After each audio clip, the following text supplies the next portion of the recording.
नमस्कार। आप देख रहे हैं टारगेट विथ हिमांशु। इस चैनल के द्वारा बीएड शिक्षकों के ब्रिज कोर्स को ध्यान में रखते हुए इंपॉर्टेंट स्टडी मटेरियल प्रोवाइड किया जा रहा है।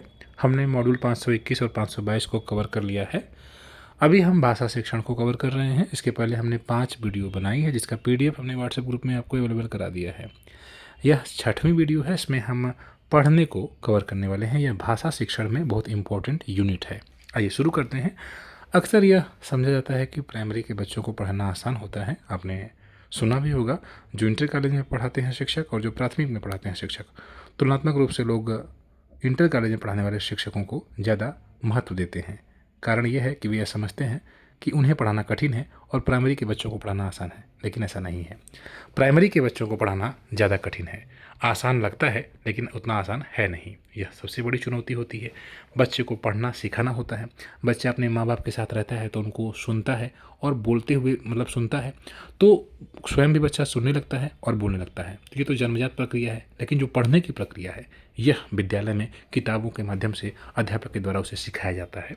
तो यह जन्मजात प्रक्रिया नहीं है पढ़ना, इसलिए यह कठिन है।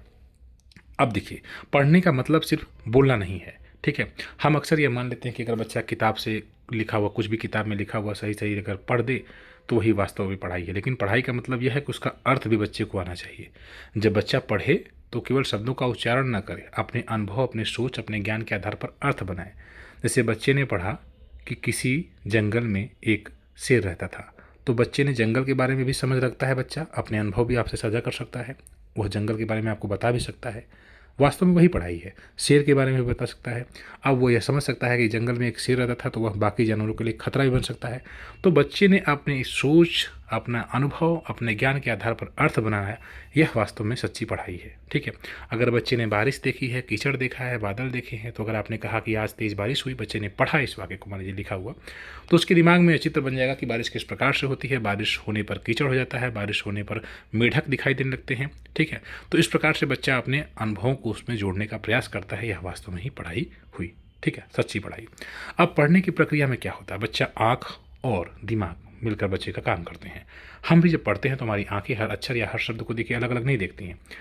हम अगर ऐसा करेंगे कि हर शब्द को, हर अक्षर को देखने लग जाएंगे तो फिर ये हमारे लिए पढ़ना बहुत लंबा प्रक्रिया हो जाएगा, बोझिल हो जाएगा। एक बेहतर पढ़ने वाला केवल शब्द या वाक्य के छोटे से हिस्से को देखता है और बाकी अर्थ अपने अनुभव और अपने अनुमान से पूरा कर लेता है। जैसे मैंने कह दिया पूरा कर, तो आप ऑलरेडी जान जाएंगे पूरा कर के बाद लेता है ही आएगा, ठीक है। या लेता है मतलब कि वाक्य के अनुसार जो आप समझ रहे हैं, समय आप टेंस को अपने आप कि आप उस वाक्य में अप्लाई कर सकते हैं। उसी प्रकार से बच्चा भी अप्लाई कर सकता है। पढ़ना अनुमान और पूर्व अनुभव पर निर्भर करता है। पाठक पहले से ही दुनिया के बारे में जो जानता है वो उसी आधार पर शब्दों और वाक्यों का अर्थ समझना है। बच्चे मैदान में खेल रहे थे, यह पढ़ते ही बच्चा समझ जाएगा कि मैदान क्या है, खेलने की प्रक्रिया क्या है। खेल रहे हैं तो अभी आप बच्चा यह भी पूछ सकता है आपसे कि सर किस चीज़ से खेल रहे थे, क्या खेल रहे थे। यानी बच्चा जान रहा है कि खेलना एक दिलचस्पी भरा एक कोई प्रक्रिया है जिसमें बच्चा यह आपसे प्रश्न कर रहा है। वो अपने अनुभव के आधार पर यह जानता है कि खेलने में बहुत मजा आएगा, तो वह यह पूछ सकता है कि क्या खेल रहे थे, कौन सा खेल खेल रहे थे।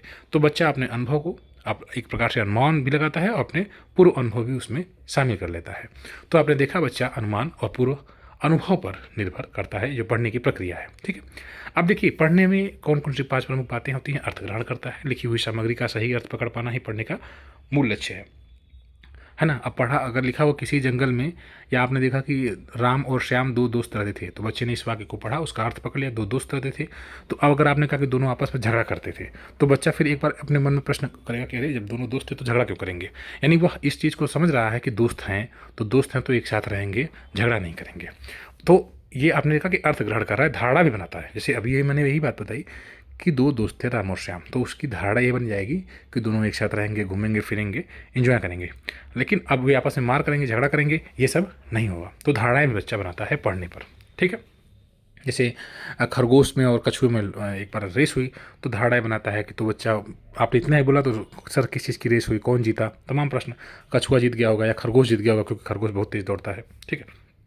शब्द वाक्य का विन्यास समझना, वाक्य कैसे बनते हैं, कौन सा शब्द कहाँ प्रयोग हुआ है, यह सारी समझ भी पढ़ने का हिस्सा है। बच्चा अनुमान लगाता है। बच्चा कई बार पूरा शब्द या वाक्य नहीं पढ़ता। जैसे अभी हमने यही बात की कि एक बार हवा में और सूर्य में लड़ाई हो गई, तो अब बच्चा अनुमान लगाएगा। आप ही उससे बात, सर ये आपसे बातचीत करेगा, इन दोनों में कौन जीता होगा, किस बात को लेकर लड़ाई हो गई, और मुझे लगता है कि सूर्य बहुत ताकतवर है, सूर्य जीता होगा। कुछ बच्चे कहेंगे नहीं, हवा जीती होगी। तो अनुमान भी बच्चा लगाता है पढ़ते समय। याद रखना, पढ़ी हुई बातों को थोड़ी देर या लंबे समय तक स्मृति में रखना भी पढ़ने का हिस्सा है। आप पढ़ रहे हैं और अगर कुछ याद ही नहीं रहे तो फिर वो पढ़ाई कैसी हुई, ठीक है। इसलिए पढ़ने में ये 5 प्रमुख चीज़ें हैं जो कि आपको ध्यान देनी चाहिए बच्चे में। अब देखिए, पढ़ने का वास्तविक अर्थ क्या है? देखिए, सिर्फ अक्षर को पहचान लेना या वर्ण को पहचान लेना यही पढ़ना नहीं, ये तो एक शुरुआत है। जैसे बच्चे ने इसको पहचान लिया क, तो ये शुरुआत है पढ़ने की, यह वास्तव में पढ़ाई नहीं है, ठीक है। पढ़ना शब्दों को हिजे करके बोलना नहीं। अब देखिए, बच्चा पढ़ रहा है क पर छोटी की मात्रा की, फिर तपरा की मात्रा ता ब, तो किताब, तो ये भी पढ़ाई नहीं है। ये तो आप मतलब बच्चा एक प्रकार से पार्ट में, अलग अलग पार्ट में मात्राओं को अलग जोड़ते हुए पढ़ ले रहा है। लेकिन पढ़ना मतलब ये हुआ कि बच्चा वास्तव में जो पढ़ रहा है उसको, उसका अर्थ निकाल पा रहा है या नहीं, ठीक है। तो एक प्रकार से इन सभी चीज़ों को मिलाकर अपने अनुभव से जोड़े किसी चीज़ को, है ना, जो पढ़ रहा है उसको अर्थ निकाले, तो वही एक प्रकार से प्रक्रिया हो जाएगी पढ़ना, ठीक है। तो पढ़ने में अपने कौशल का इस्तेमाल करता है, उसमें अक्षर पहचान, ध्वनि की समझ, शब्द का अर्थ, वाक्य का अर्थ, अनुमान, समझ, स्मृति, याददाश्त, जो भी इन सभी चीज़ों को मिलाकर एक जो प्रक्रिया बनती है वही होती है पढ़ना। और पढ़ने का अंतिम उद्देश्य है अर्थ को समझना, ठीक है। तो किसी भी परिभाषा में अर्थ ग्रहण यही सबसे महत्वपूर्ण तत्व होता है। अब देखिए, पुराने समय में क्या होता था? पुराने समय में किताबें नहीं रहती थी, गुरुकुल में बच्चे पढ़ते थे तो मौखिक रूप से शिक्षा दी जाती थी। लेकिन आज के हमारे समय में, आज के जो समय में आप देख रहे हैं, किताबें हैं, बेहतर किताबें हैं, और किताबों के माध्यम से ही बेहतर विकास हो पाता है, बच्चा बेहतर तरीके से पढ़ पाता है, आगे बढ़ पाता है। इसलिए पढ़ना आज के समय में, देखिए क्या क्या उसे कारण है पढ़ने का, क्यों पढ़ना चाहिए? पढ़ना व्यक्तित्व को मजबूत बनाता है, ठीक है। उसका दिमाग सक्रिय रूप से सोचता है, वह अर्थ निकालता है, तुलना करता है, निर्णय लेता है, ठीक है। पढ़ना हमें दुनिया की समझ देता है। अब बहुत सी चीज़ें ऐसी हैं जो हम देख नहीं सकते हैं, ठीक है। क्या बच्चे के लिए संभव है कि वो अफ्रीका को देखे? लेकिन बच्चा जब भूगोल पढ़ता है तो भूगोल पढ़ते समय बच्चा अफ्रीका की समझ रखता है, उसको बताया जाता है पृथ्वी के बारे में, सूर्य के बारे में, चंद्रमा के बारे में। वह किताबों के माध्यम से वह उन्हें सीखता है और फिर अफ्रीका की संस्कृति को जानता है। अफ्रीका के लोगों को देख लेगा तो वो कहेगा कि देखिए ये अफ्रीकन पीपुल है, क्योंकि उनकी संस्कृति को, उनके पहनावे, उनके रहन सहन, तमाम चीज़ों को देख कर वह अंदाज़ा लगा लेता है। तो पढ़ने से ही तो जान रहे हैं।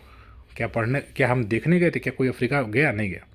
तो इस प्रकार से पढ़ने से दुनिया की समझ भी बच्चे के अंदर विकसित होती है, अनुभवों का विस्तार करता है। हमारे निजी अनुभव सीमित होते हैं, लेकिन किताब जैसे जैसे पढ़ते हैं हमें और बेहतर अनुभव मिलते हैं। नेहरू ने यही कहा था कि पढ़ना जीवन के बदलते रंगों को समझना है और एक सार्थक जीवन जीने की कला सीखना है।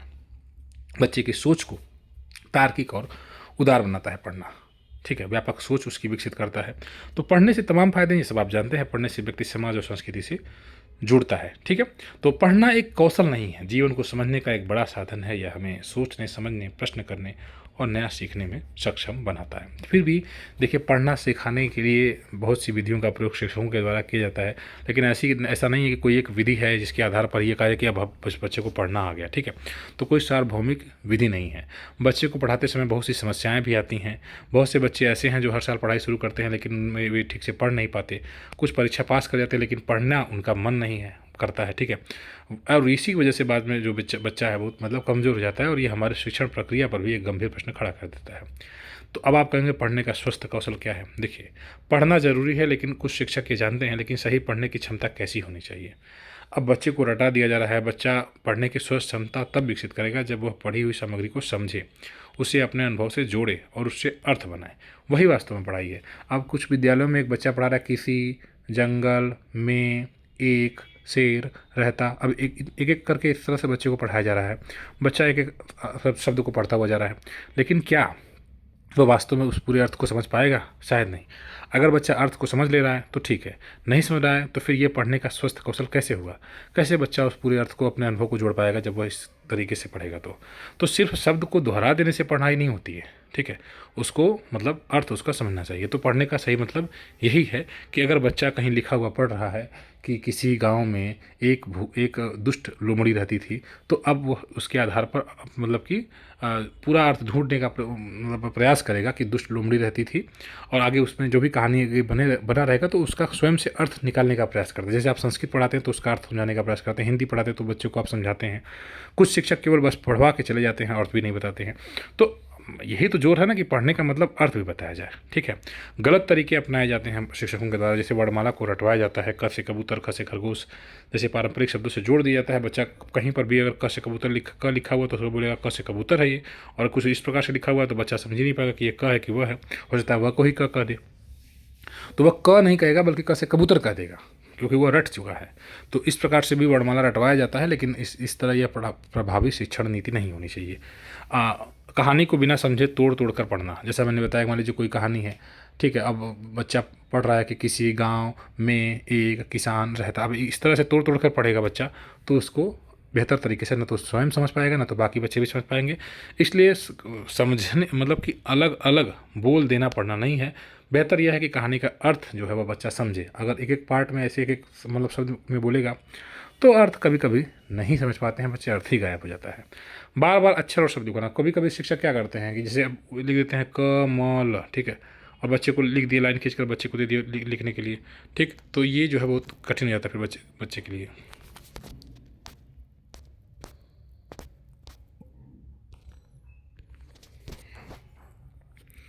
ठीक, तो ये भी है। अब आगे है बार बार अक्षर और शब्द लिखवाना, तो ये जैसा मैंने भी बताया, रट कर पढ़ाना, बच्चे शब्द तो बोल देते हैं लेकिन अर्थ की समझ गायब होती है। तो देखिए इन तरीकों से, जो भी तरीके हैं, इन तरीकों से बच्चे बहुत कम मतलब बहुत कम बच्चे ही सच में पढ़ पाते हैं। बच्चे लिखित भाषा को अर्थ से सही जोड़ नहीं पाते। तो अब सही दिशा क्या होनी चाहिए? पढ़ने की सही दिशा होनी चाहिए अर्थ के आधार पर पढ़ना, अर्थ निकालें, अर्थ आधारित पढ़ना, अनुभव जोड़कर पढ़ना, आनंद के साथ पढ़ना, बच्चा पढ़ते समय आनंदित हो, समझ बनाते हुए पढ़ना। ठीक है, कोई कहानी पढ़ाई जा रही तो वो समझते हुए चल रहा है बच्चा, और संवादात्मक शैली में पढ़ना। ठीक है, अब इस प्रकार से नहीं होना चाहिए कि एकदम एकदम एक शुरू से पढ़ते हुए एकदम रुक जा, मतलब लास्ट में जाकर रुके। कुछ बच्चे इस प्रकार से पढ़ते हैं, कुछ अध्यापक भी इस प्रकार से पढ़ाते हैं, जहाँ पूर्ण विराम है, जहाँ अल्प विराम है, उसका विशेष ध्यान देते हुए एक संवाद के रूप में पढ़ाई होनी चाहिए। ठीक है, यही वह तरीका जिससे पढ़ना एक उत्साहपूर्ण और सार्थक प्रक्रिया बनता है और बच्चा जीवन भर पढ़ने की आदत बनाए रखता है। तो फिलहाल इस वीडियो में हम पढ़ने का इतना हिस्सा ही कवर कर रहे हैं। ठीक है, बाकी इसका अगला पार्ट हम अगली वीडियो में आपको अवेलेबल करा देंगे। ब्रिज कोर्स की तैयारी करते हैं तो व्हाट्सएप ग्रुप से आप जुड़ें। PDF आपको व्हाट्सएप नीचे वीडियो के नीचे एक व्हाट्सएप ग्रुप दिया गया है, आप उसको ज्वाइन कर सकते हैं और PDF डेली प्राप्त कर सकते हैं। धन्यवाद।